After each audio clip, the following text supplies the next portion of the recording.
I know something about you. Not because I've been here ministering to you, Chris and I, now for all these months, and not because I got a prophetic word. I wasn't awakened this morning and said, I had a word for some of you. I know something about you because I know the human condition. And that human condition is this, that we often are waiting on an answer from God for something. That faith involves waiting on God.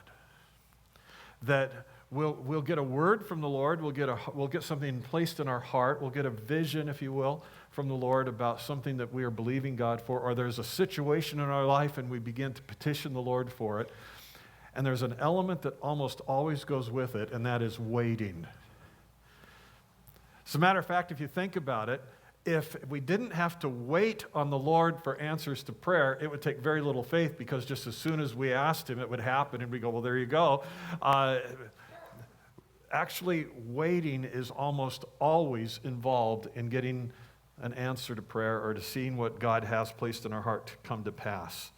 You might be looking for an open door, an opportunity. It might be a career issue. Even more importantly, it might be a prayer concern for family members, for a wayward child, or a parent you want to see come to Christ, or a mate that isn't serving Lord. Or maybe there's a vision been placed in your heart for a ministry, something important to do, either in a public way or just in a one-on-one situation or in your home or in your neighborhood. God has answers to prayer for us. And waiting through that and knowing and learning from Abraham how waiting works is going to be an important part for us today. Our key verse is found in Hebrews chapter 11. It's on the back of your bulletin, but you could turn there. And it's verses 11 and 12, and it says that by faith Abraham, even though he was past age and Sarah herself was barren, was enabled to become a father, because he considered him faithful who made the promise. So as from this one man, and he as good as dead, came descendants as numerous as the stars in the sky and as countless as the sand on the seashore. I love the phrase in there that says, they were enabled. Abraham was enabled. Through faith, through trusting God, through persevering through time, Abraham was enabled. Now, a quick review from last week. We heard about how Abraham was called by God out of Ur to go, to leave things behind and to go into Canaan and to receive what God has for him. He was going to become the father of a great nation. All the world would be blessed through him, and through him, his seed, the Messiah, would be born. And now, through time, Abraham had 4 encounters with God regarding that promise. It wasn't just one encounter. And by the way, how many of you have ever had multiple encounters with God when there's an issue of need or something in your life? There's something you're believing God for, something you're pressing towards, something that you have a burden for, we say. And God gives you multiple encounters, maybe at an altar, maybe in a prayer time, maybe through somebody speaking to you. Multiple encounters come which help us along in our faith. Abraham's first encounter came when God called him to leave Ur, which we saw last week, and that was found in chapter 12. Quickly, this is kind of review, but it is a part of today's message, that first encounter. God says to Abraham, He gives him a word, and he says, I will make you into a great nation, and I will bless you, and I will make your name great, and you will be a blessing. I will bless those who bless you, and whoever curses you I will curse, and all the peoples on the earth will be blessed through you. So Abraham, I'm sure, was energized. He heard the voice of God. And remember, this was not far into the experience of the people of Israel, who they had many prophets and they had the word of God. This was early. There was very little for him to say. This is just like what happened to somebody else. This was God speaking to him. It must have been so energizing, so powerful. And he must have gone to his wife and said, I've heard the voice of God. He spoke to me. We're going to have a child. We're going to have a nation follow after us. It's going to be amazing. And then he did not hear another word for 10 years. A decade is a long time to go without a word. You start to say to yourself, maybe I really didn't hear from God. Maybe that was my imagination. It might have been the lamb that Sarah made last night might not have been cooked right. I thought I heard from God, but 10 years passed. And by the way, those 10 years were not easy years. Those 10 years were difficult years. During those 10 years, they endured the first famine ever recorded in the Bible. The famine was so severe, it drove them from where they had settled in Canaan, and they had to go to Egypt, of all places. And while there, he falls into great fear for his life because of his wife. Apparently, Sarah must have been quite a number, because on more than one occasion there were influential people who wanted to scoop her up. And so he says to her, tell everybody you're my sister. And so they're in Egypt, and the king is kind of wanting to start something with Sarah. And she says, well, Abraham's my brother, and everything looks, awful. And then it's found out about that, and they get expelled from Egypt because of it. When they, back home, when they're home, they have a huge conflict with Lot about where they're going to have grazing space for their flocks. And so Abraham has to take a less preferable place for him to have his flocks. Also, war breaks out, and his nephew Lot is carried away by the king of Elam and taken away as prisoners. And Abraham has to, he goes and rescues him in a story that would come right out of a movie with only 318 men and a few other volunteers. He goes and defeats this mighty king, and he gets Lot back. This has been a rough 10 years. And some of you, while you're waiting on God, you say, I've been waiting on God for this wonderful miracle, and the whole time has been rough. It's been really difficult. I'm in a famine, or we're going through war. I've got battles and attacks going on in my life. And God, when he comes to him 10 years later with his second word, here is the thing he says to Abraham. And what a timely word it was, because he says to Abraham, we're in Genesis 15:1, the word of the Lord came to Abraham in a vision. Do not be afraid, Abram. I am your shield and your very great reward. Some of you today, one of the things God is going to do is he's going to say to you, do not be afraid. You're looking forward to something down the line, and in the interim you're going through difficulties, but don't worry. I'm your shield. I'm your reward. Hang in there. These trials and stresses mount in our lives. And Abraham, as he's hearing this good word from God, he mentions the elephant in the room. By the way, we don't have a baby. And 10 years have gone by. Now Abraham is 85 and Sarah is 75. And the biological clock is not just ticking, the alarm rang a long time ago. And he's like, Lord, thank you for being my shield, my reward, but we haven't got a baby. What's going on here is something that many of us struggle with. Abraham's sight was contradicting his faith. His sight was contradicting his faith, because he got up every day, went to the mirror, looked at himself and said, oh man, you are not a young guy. Looked at Sarah, didn't tell her the same. He was not going to mention that, but his sight was contradicting what God had said, because God had said, I'm going to treat her like a young lady, and she's going to have a baby. I'm going to treat you like a young man, and you're going to have children. Maybe your sight is contradicting your faith today. And I want you today to ask God to open your eyes to see something that you cannot see by natural sight. Abraham, in his understanding, was beginning to look at the realities. Sometimes we say things like that. Well, we got to deal with our present realities. So he said to the Lord, well, given the present reality, given the fact that I haven't had a baby, my chief of staff, Eliezer, is going to be all set to become my heir. He's not even out of my family. He's not even from he's not mine. He's just a guy I hired, but he's the chief of staff. He's number one. He's going to be my heir. And listen, I love what God said to Abraham. He said, stop looking at what you see. Stop looking at Eliezer. Stop looking at all this stuff. Because in verse 2, he says, let's go on to verse 5. We'll skip verse 2. He says, this man will not be your heir, but a son coming from your own body will be your heir. Isn't that something? He says, listen, what you see is not what's going to happen. Stop believing your lying eyes. Start believing what I told you. And there's a great statement made about Abraham in verse 6, because he pulled himself together here, and it says, Abraham believed the Lord, and he credited it to him as righteousness. Later, Hebrews repeats that verse for us. Abraham believed the Lord. Abraham must have been buoyed by that. Oh, all this waiting's been worth it. God is going to answer prayer. And you would think that all the questions and all the concerns and all these things that he had just gone through and just hearing from God would have strengthened him to the point that he would now be straight as an arrow. Nothing can go wrong. Nothing can go wrong.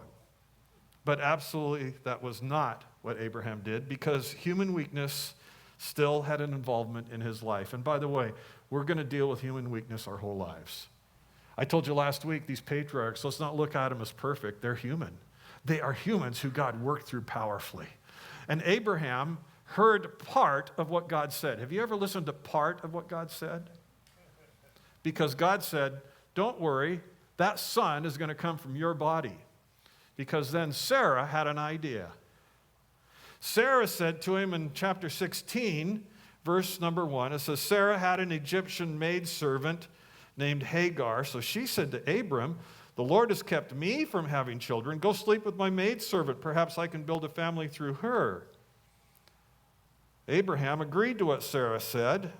He slept with Hagar, and she conceived. When she knew she was pregnant, she began to despise her mistress. This whole thing, first of all, how many could agree in a family, this has just created a mess I cannot believe?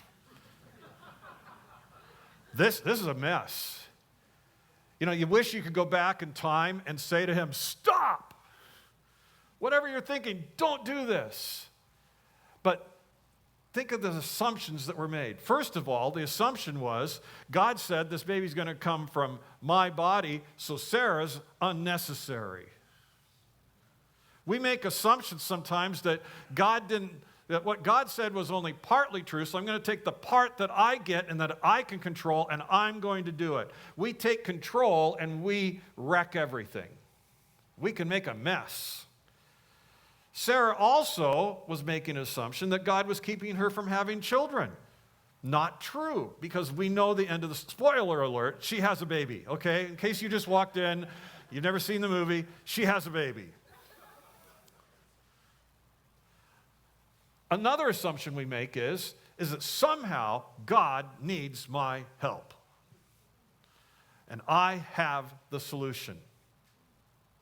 And the situation here quickly devolves. It gets bad quick. Hagar despises Sarah. Sarah has been really mean to Hagar. Sarah blames Abraham for the whole mess. This is your fault, she says to him. And he never says, no, it wasn't. He's just like, whatever, dear, you know. Sarah mistreats Hagar, and pregnant Hagar, bearing Abraham's son, runs away into the desert. Now, there's a great thing. The woman who's bearing your child runs away into the desert where she'll probably die of thirst and hunger.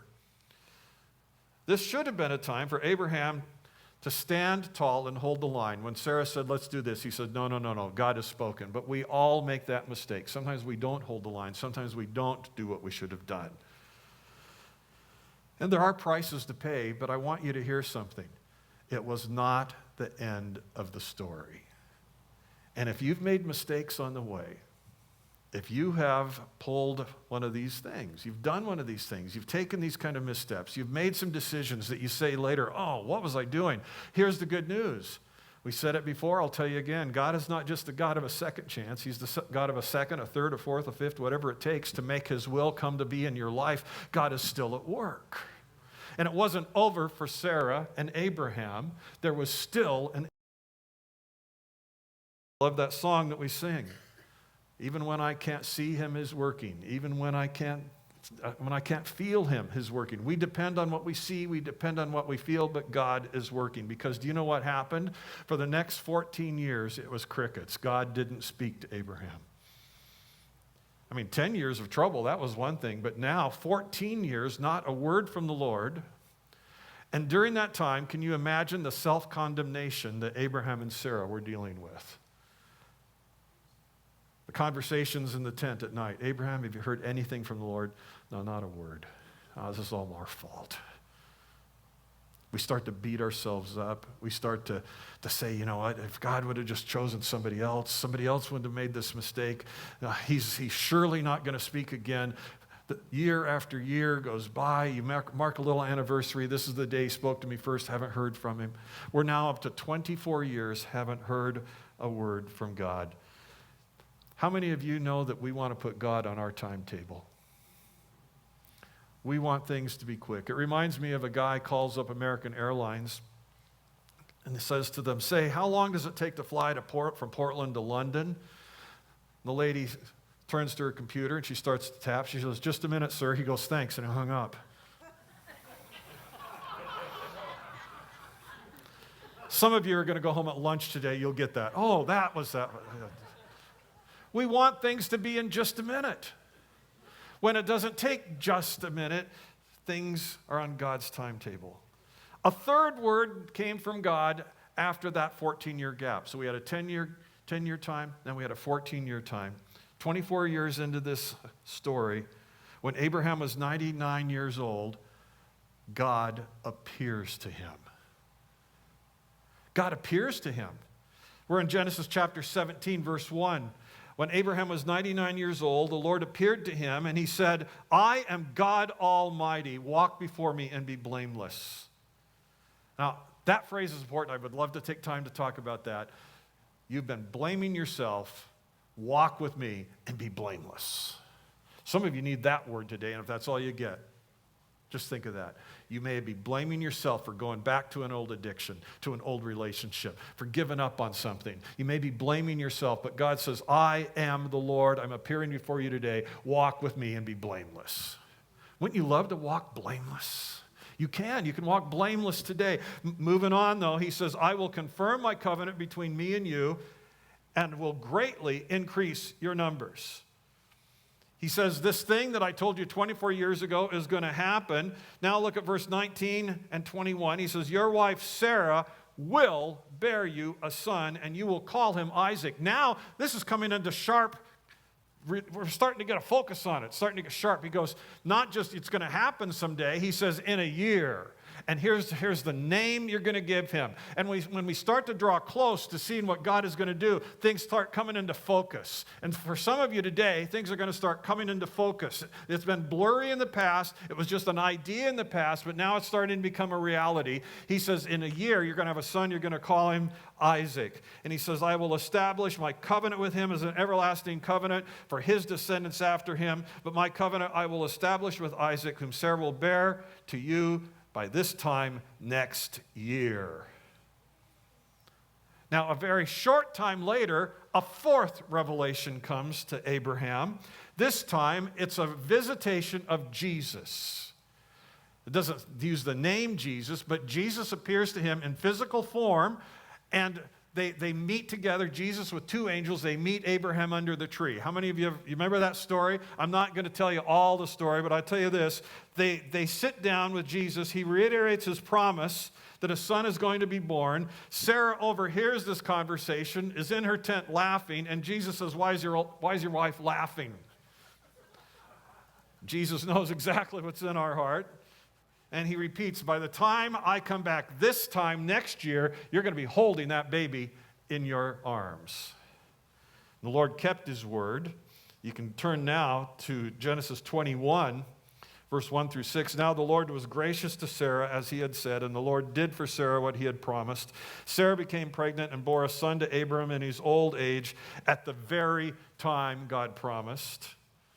Abraham gave the name Isaac to the son Sarah bore to him. Abraham was 100 years old when his son Isaac was born to him. And Sarah said, God has brought me laughter And everyone who hears about this will laugh with me. And by the way, Isaac means laugh with me. What a great story. We could just pray and go home. But I think we need to really drive this into our hearts today. And I want to share with you today 5 stands to take when you think your hope has evaporated. When you think there is no hope, when you think that thing you have believed for is not going to occur, I want to give you 5 stands to take. And some of you will say, okay, this one out of the 5, that's the one that's going to help me. Some of you might be 2 or 3. You probably don't need all 5. And we're going to spend a lot of time on all 5, but here are 5 things that just echoed in my heart as I was looking at these scriptures. The first one is this: I will remember. This is a statement of faith. I will remember that barriers do not mean God has abandoned me. Barriers or opposition are not an indication of being in the will of God. As a matter of fact, opposition may be a confirmation you're in the will of God. So often we walk away and say, well, God must not be in it. Look at all the opposition I'm having. It should be easy if God is in it. The attacks that Abraham and Sarah went through, especially those first 10 years, were real, not imagined. It was real that there was a famine. It was real that their nephew Lot was having problems with where they're going to graze everything. It was real that there was a war that carried everybody off. All those things were real. Yet that was not an indicator that God didn't want Abraham to become a great father of a nation. They were simply realities. We see that God said, I am your shield and your reward. Keep on. Today, some of us need to forget the idea that just because we're going through difficulties, just because I'm going through battles, just because there are hurdles, does not mean that God has not got me on this path. You're on the right track. Number 2. It is not brazen or impertinent to keep coming to God to remind him of the promise that I am clinging to. Because every time God spoke to Abraham, he always brought it up. We're going to be needing a baby here. I understand how this works. I can't become a great nation if I don't have any children. We're going to need a baby. And over a 24-year period, he kept telling him. Let us boldly take our needs to the Lord, and let's not get tired of doing so. Unless God has said, quit asking, don't quit asking. As a matter of fact, Jesus encouraged this. In Luke 18, he said, always pray and do not give up.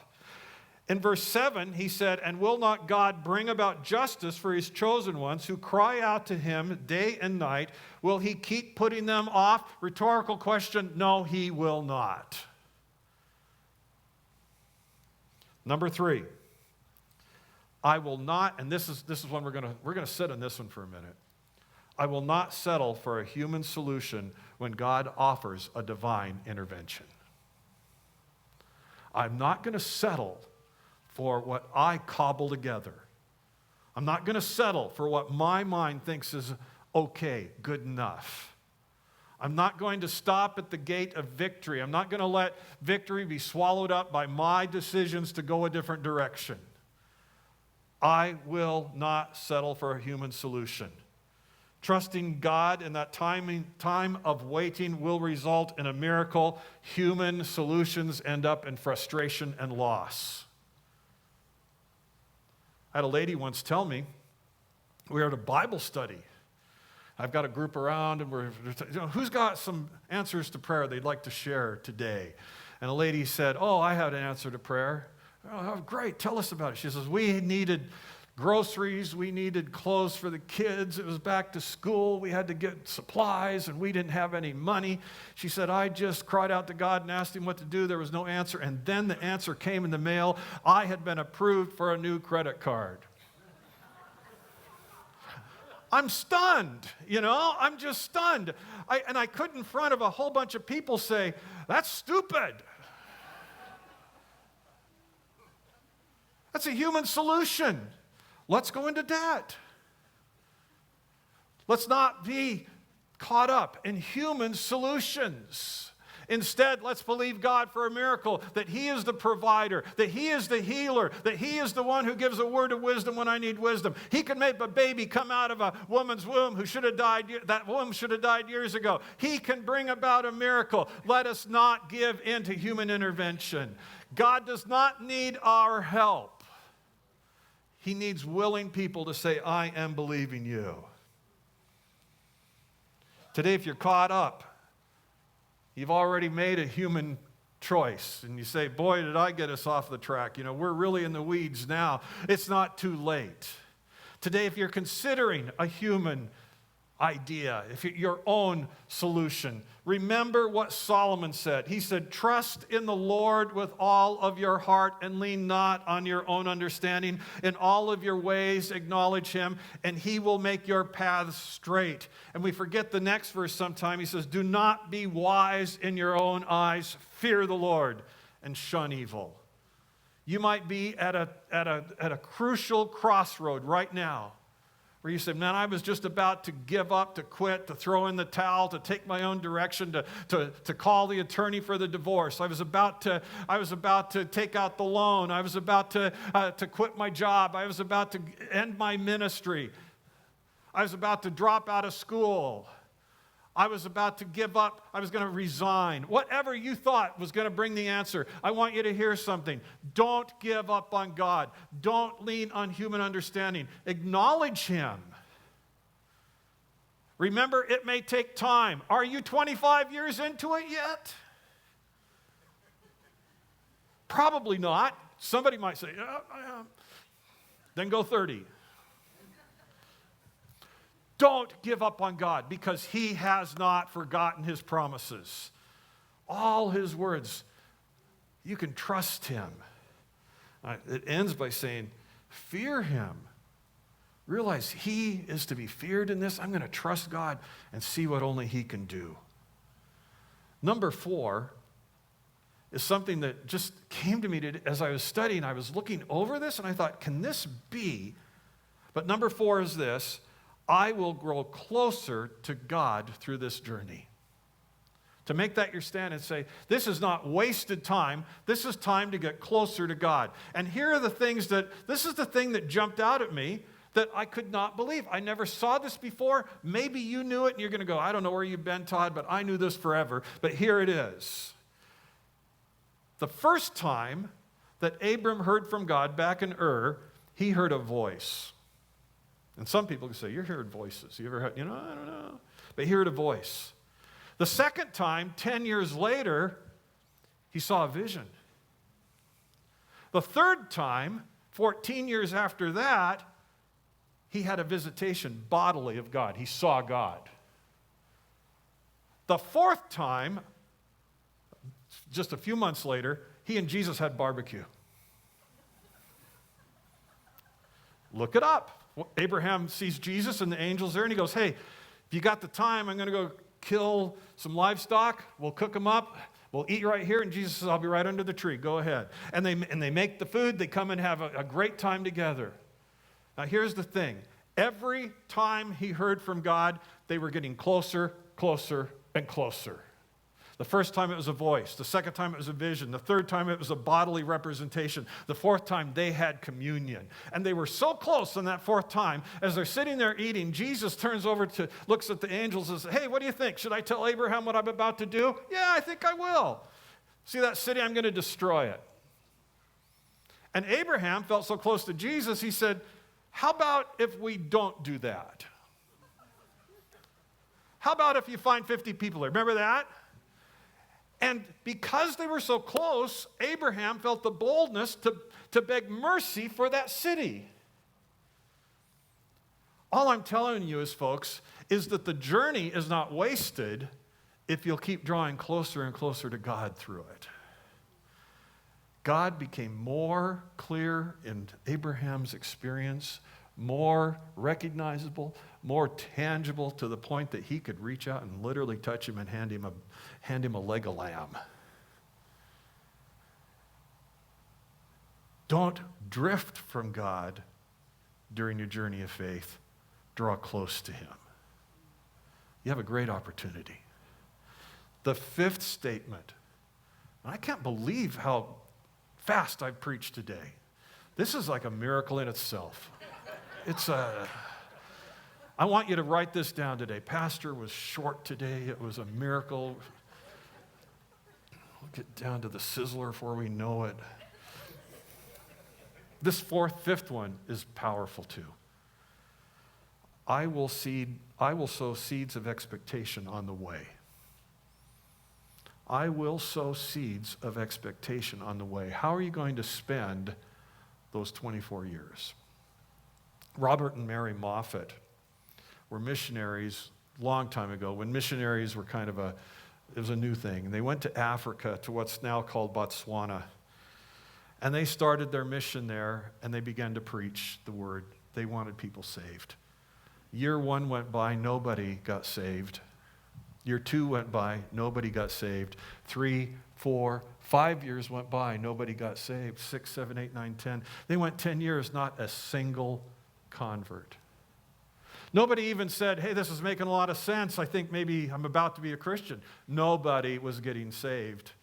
And then back home, there's the missionary society that sent them, and they were looking for reports, and they sent them a letter finally and said, you've been there 10 years. We want you to come home. It's just not, we got donors, people sent you there, and we can't keep you there. 10 years, no fruit. You're going to have to come home. And Mary and her husband sent home word, please, just give us a little more time. Give us some more time. We love these people. So they continued to preach. For that 10-year anniversary, Mary got a letter from somebody back home in England and said, is there anything we'd like to send you? We'd like to send you a gift to help you along in your ministry. And do you know what Mary asked for? She said, send us a communion set so that we can share communion with our converts. The letter was sent home to England. The lady in England bought the communion set and sent it to them there in Botswana. And the day that it arrived, they had 6 converts to serve communion to. The years that went on, Mary eventually passed away.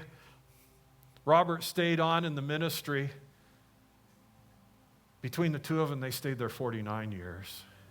While they were there, he was able to finish a translation of the entire Bible into their language, teach them how to read it, establish churches across the country, and become what missiologists will tell you is one of the greatest missionary efforts the world has ever seen.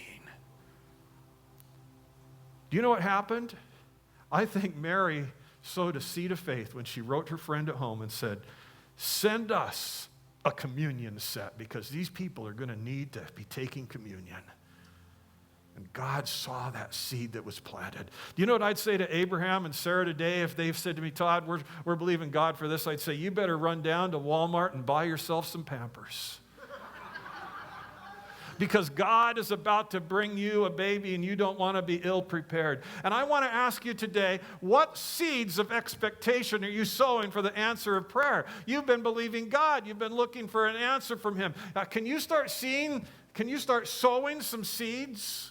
If you're saying, well, God wants me to go into ministry, then sow some seeds and start training for the ministry. If you want to believe God for a home group in your home, then go out and buy some folding chairs because you're going to need more room to sit people down. If you're going to believe God that He's going to put you into an opportunity in your neighborhood to reach people in your neighborhood for the gospel, then plant a barbecue. Because when you start to sow the seeds of faith, you start to say, I have an expectation that God is going to do this. He's going to act. I'm not trying to make a prosperity gospel here, but you want to see seeds of blessing in your life financially, start to believe God by giving your tithes and offerings. You start sowing seeds of expectation, God will answer your prayer. John Kilpatrick in 1993 was pastoring a church in Pensacola, Florida, and his church started praying for revival, and he heard a word from God. And you know what God's word to him was? He said, build a children's wing with a nursery. And John said to the Lord, this church doesn't have any kids. Why would we do that? He said, you want to have kids in this church, build a nursery. And so John went to his church and said, we need to build a nursery and a children's wing on this church. And there was like, oh, pastor, no, God's spoken. They built that, and within a few years, one of the greatest revivals to ever hit America, the Brownsville Revival, broke out. And John Kilpatrick will tell you, it was the day we decided to sow a seed of expectation. Today, I want to see you sow some seeds of expectation. To say, Lord, this is not just a concept. It's not just an idea. It's not just a wish. I'm not wishing upon a star. I'm not hoping Jiminy Cricket comes and tells me to wish. I am believing in the great I am, the one whose arm is not shortened, the one who keeps his promises, the one who can bring to pass what man says is impossible, that took an old man like Abraham and strengthened him that he could have children, and an old lady like Sarah, who at 89 years old could get pregnant and at 90 give birth. And by the way, Abraham, after Sarah passed away, he had children all over the place. He got married again and had more kids. That strength continued on. God will bring answers to prayer for you.